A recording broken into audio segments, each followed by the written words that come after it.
Hi friends, welcome back for DElEd classes. तो आज की जो वीडियो है सो हमारे जो सीटेट का जो सब्जेक्ट है सीडीपी, उसके चैप्टर का जो नाम है व्यक्तिगत भिन्नता, यानी व्यक्तिगत भिन्नता के ऊपर पूछे जाने जितने भी हमारे प्रीवियस ईयर के क्वेश्चन है वो सारे क्वेश्चन हम देखेंगे इस वीडियो में।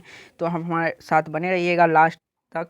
देखते हैं किस प्रकार क्वेश्चन आता है और कैसा कैसा क्वेश्चन है इसमें। तो चलिए शुरू करते हैं। हमारा पहला क्वेश्चन जो है हमारा 21 नंबर है, शिक्षार्थी व्यक्तिगत भिन्नता प्रदर्शित करते हैं अतः शिक्षक को टेस्ट जो है ए अधिगम की एक समान गति पर बल देना चाहिए। दूसरा, सीखने के विविध अनुभवों को उपलब्ध कराना चाहिए। तीसरा, कठोर अनुशासन सुनिश्चित करना चाहिए। चौथा, परीक्षाओं की संख्या में बढ़ा देनी चाहिए।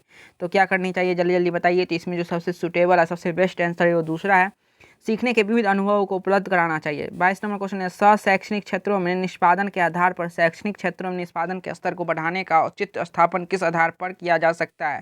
पहला, यह व्यक्तित्व भिन्नताओं को संतुष्ट करता है। दूसरा, यह हास्यकृत विद्यार्थियों के लिए प्रतिपूरक भेदभाव की नीति का जो है अनुगमन करता है। तीसरा, यह सार्वभौमिक धारणा को सुनिश्चित करता है। चौथा, यह हाथ से किए गए जाने वाले श्रम के प्रति सम्मान विकसित करता है।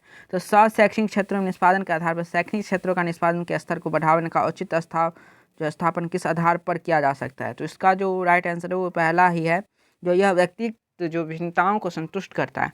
23 नंबर है, शिक्षार्थियों में व्यक्तित्व भिन्नताओं को संबोधन करने के लिए एक विद्यालय किस प्रकार का सहयोग उपलब्ध करवा सकता है। ए, सभी शिक्षार्थियों के लिए समान स्तर की पाठचर्या का अनुगमन करना।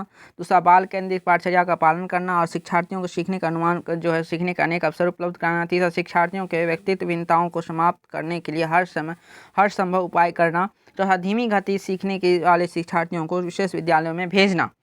तो एक जो है हमारा जो है व्यक्तिगत भिन्नताओं जो है सो संबोधित करने के लिए एक विद्यालय किस प्रकार का सहयोग उपलब्ध करा सकता है। तो इसका जो होगा ये हो जाएगा आपका ये, बाल केंद्रित पाठचर्या का पालन करना और शिक्षार्थियों को सीखने के अनेक अवसर उपलब्ध कराना। उसके बाद हमारा 24 नंबर है,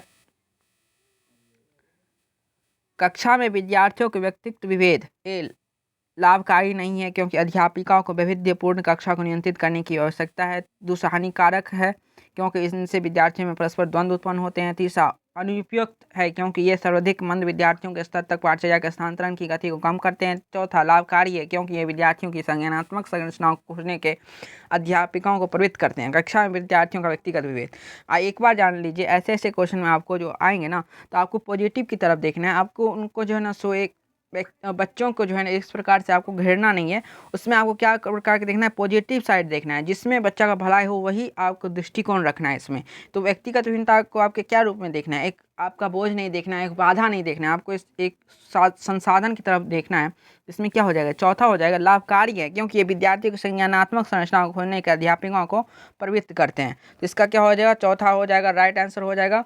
उसके बाद हमारा आगे है, जो हम सभी अपनी बुद्धि, प्रेरणा, अभिरुचि आदि के संदर्भ में भिन्न होते हैं। यह सिद्धांत संबंधित है ए व्यक्तिगत भिन्नता से, दूसरा बुद्धि के सिद्धांतों से, तीसरा वंशानुक्रम से, चौथा पर्यावरण से। तो हम सभी अपनी बुद्धि के, प्रेरणा, अभिरुचि आदि के संदर्भ में भिन्न होते हैं। यह सिद्धांत संबंधित है, किससे संबंधित है, तो इसका एक हो जाएगा व्यक्तिगत भिन्नता से। हम अपनी क्या है, सभी बुद्धि, प्रेरणा, अभिरुचि आदि के संदर्भ में भिन्न होते हैं। यह सिद्धांत किससे संबंधित, तो व्यक्तिगत भिन्नता।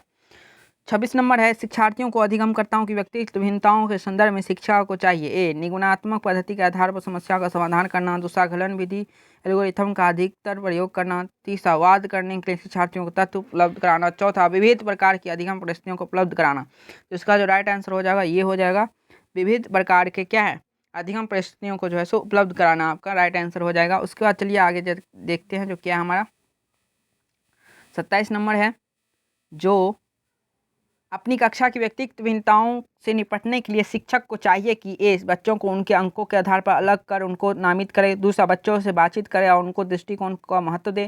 तीसरा, विद्यार्थियों के लिए कठोर नियमों का लागू करे। चौथा, शिक्षण और आकलन के समान और मानक तरीके हों। तो इसका जो राइट आंसर हो जाएगा आपका 27 का, वो आपका ये हो जाएगा, जो बच्चे से बातचीत करे और उनके दृष्टिकोण को महत्व दे।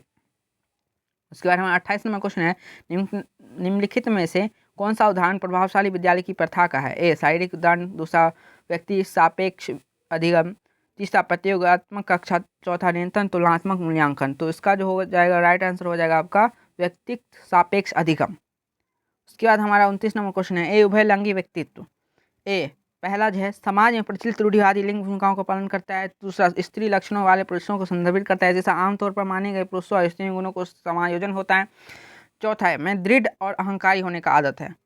तो उभयलिंगी व्यक्तित्व जो है कि किस प्रकार का व्यक्तित्व है, तो ये जो होगा आपके में आमतौर, तीसरा होगा राइट आंसर में, आमतौर पर माने गए पुरुष और स्त्री गुणों का समायोजन होता है उभयलिंगी व्यक्तित्व में। उसके बाद चलिए हमारा जो है थर्ड लास्ट क्वेश्चन है, देख लें, 3 ही क्वेश्चन बचा हुआ है। 30 नंबर है व्यक्तित्व विभिन्नताओं को प्राथमिक कारण क्या है? ए लोगों को द्वारा माता पिता से प्राप्त अनुवांशिक संकेत पद्धति कोड, दूसरा जन्मजात विशेषताएं, तीसरा पर्यावरणीय प्रभाव, चौथा अनुवांशिकता एवं पर्यावरण के बीच जटिल पारस्परिक क्रियाएं। तो व्यक्तिगत भिन्नताओं का प्राथमिक कारण क्या हो सकता है, क्या है? तो इसका जो होगा ये होगा अनुवांशिकता एवं पर्यावरण के बीच जटिल पारस्परिक क्रियाएं। 31 नंबर है बच्चों में भ्रांतियां होना डैश है। बच्चों में भ्रांतियां होना डैश है, दुर्लभ, प्राकृतिक, अप्रारूपिक, चौथा असामान्य। तो भ्रांतियां होना क्या है इसमें, तो ये होगा प्राकृतिक है। उसके बाद हमारा जो लास्ट क्वेश्चन है, किस प्रकार के शिक्षा शास्त्र में एक शिक्षक को अपनी कक्षा में व्यक्तिगत भिन्नताओं का ध्यान रखने का सहायता करेगा? ए मानवीकृत और एक समान, दूसरा संलग्न और संदर्भिक, तीसरा हमारा पूरी तरह से परीक्षाओं पर केंद्रित, चौथा पूरी तरह से पाठ्यपुस्तक पर केंद्रित। तो 32 का जो होगा सो थर्ड फोर्थ तो होगा ही नहीं, ये तो बिल्कुल ही गलत है थर्ड फोर्थ। इसमें होगा मानव की तो एक समान नहीं, इसका जो सबसे बेस्ट आंसर होगा वो दूसरा हो जाएगा, यानी संलग्न और संदर्भित। इसका सेकेंड आंसर जो बिल्कुल राइट आंसर हो जाएगा। जो है इस पे जो हमारे जितने इस पे चैप्टर था व्यक्तिगत विभिन्नता पे पूछे जाने जितने प्रीवियस क्वेश्चन हैं हम सारे कर लिए हैं, इसमें देख चुके हैं। और हमारा जो CGPA के जो नेक्स्ट चैप्टर जो हमारा आएगा, इसके जो ऊपर जो हर आने हम जो करते हैं डेली क्लासेस, जो हमारे अभी प्रीवियस ईयर का क्वेश्चन चल रहा है उस पर भी जो है हमारा नेक्स्ट वीडियो में आएगा। और EVS और जो हमारे लैंग्वेज सब्जेक्ट हैं वो सारे वीडियो आ रहे हैं, तो इसलिए अगर आप चैनल पर नए हो हैं वहाँ पे अपलोड है। और जितने भी चैप्टर बचे हुए हैं सारे चैप्टर को उस वीडियो को ला रहे हैं। तो अगर आप चैनल पर नए हो तो चैनल को सब्सक्राइब करके जो है सो बेल आइकन दबा लीजिए। कितने लोग क्या करते हैं सब्सक्राइब कर लेते हैं लेकिन बेल आइकन नहीं दबा रहता है, तो उन पर नोटिफिकेशन नहीं जाता है, जिससे उनको जो है सो वीडियो बहुत लेट तक पहुँचता है या वो समझ नहीं पाते हैं जो वीडियो अपलोड हुआ है या नहीं हुआ है। इसलिए जब सब्सक्राइब करिएगा तो बगल में बेल आइकन का बेल जो है घंटी की तरह आइकन दिखाई देगा, उसकी घंटे पे क्लिक करिए और उसके बाद उस पर ऑल पे क्लिक कर दीजिए, जिससे कोई भी मैं अगर वीडियो डालूं तो आप पे तुरंत चला जाएगा, नोटिफिकेशन जाएगा, जिससे आप देख सकते हैं।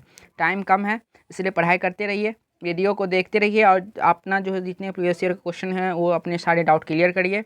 बाय, स्टे ट्यून्ड, फिर मिलेंगे नेक्स्ट वीडियो में। इस वीडियो को शेयर करते भी रहिए।